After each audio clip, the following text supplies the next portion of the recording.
সাবেক ছাত্রদলের সভাপতি, সাবেক বাকেরগঞ্জ থানা বিএনপির সাধারণ সম্পাদক জনাব খলিলুর রহমান শিকদার। আমাদের মধ্যে উপস্থিত আছেন দাঁড়িয়াল ইউনিয়নের নূতন আহ্বায়ক কমিটির সম্মানিত যুগ্ম আহ্বায়ক আব্দুল কাদের খান। আমাদের মধ্যে উপস্থিত আছেন আহ্বায়ক কমিটির সদস্য সচিব নাসির উদ্দিন খলিফা।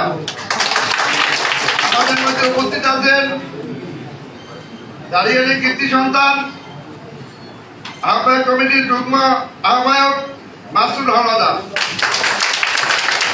উপস্থিত আছেন 9টি ওয়ার্ডের সভাপতি, সাধারণ সম্পাদক, সাংগঠনিক সম্পাদক এবং 9টি ওয়ার্ডের বিএনপির সকল নেতৃবৃন্দ এবং ছাত্রদল, যুবদল, তৃণমূল, কৃষকদল সকল নেতৃবৃন্দকে আসসালামু আলাইকুম। আপনারা এই গৌরী আবহাওয়া এবং বৃষ্টির মধ্যেও আপনারা আজকে অনেক কষ্ট করে এখানে এসেছেন, সেই জন্য আমার পক্ষ থেকে আন্তরিকভাবে আপনাদের অনেক ধন্যবাদ এবং কৃতজ্ঞ প্রকাশ করছি।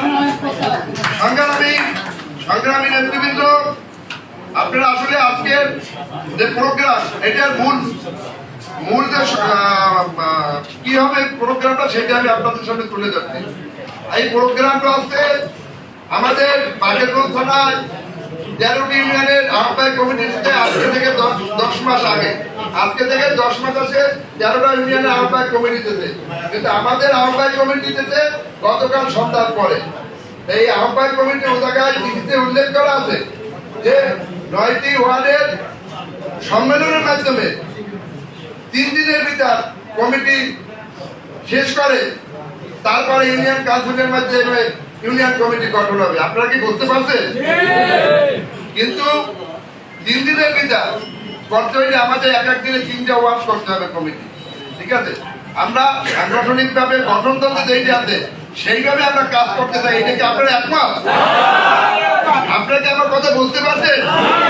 বিএনপির গঠনতন্ত্র, বিএনপির সাংগঠনিক নিয়মে যে নিয়মে ওয়ার্ড কমিটি করতে হয়, সেই নিয়মে কি আপনারা একমত?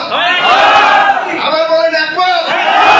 তাহলে আমরা সাংগঠনিক ভাবে কমিটি করতে চাই। এখন বক্তব্য আমার পরে আবার আজকে প্রধান অতিথি বক্তব্য দেবে। এখন আমি প্রতিটা ওয়ার্ডের সভাপতি বা সাধারণ সম্পাদক তাদের একটু সাবেক সভাপতি তাদের মতামত জানতে চাই, তারা কিভাবে কমিটি করতে চায় সেইটা আপনারা সবার কাছে, এই প্রধান অতিথির কাছে, আহ্বায়ক কমিটির কাছে আপনারা প্লেস করবেন। এইটা আপনাদের কাছে আমরা আবার আমি বক্তব্য দেবো।